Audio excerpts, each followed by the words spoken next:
Isa na namang masarap na kainan ang aking na-discover.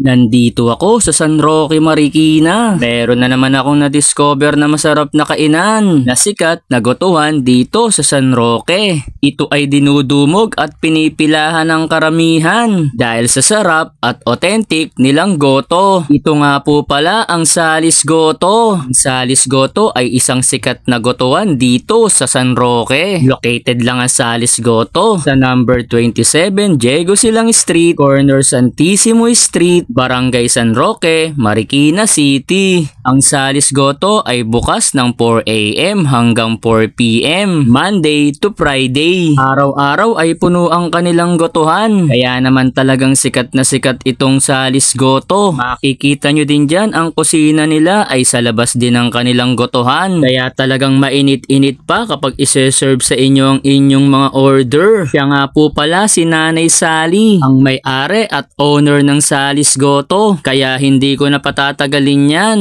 O-order na ako ng goto para matikman ang dinudumog at pinipilahan na Salis Goto. At ayan na ang aking in-order na goto. Sinamahan ko na din yan ng tokwat baboy. Kung makikita nyo dyan mga karepaps, ay malaki ang kanilang cut ng tokwa at ng lechon kawali. Ang sahog naman ng kanilang goto ay malalaki din ang cut.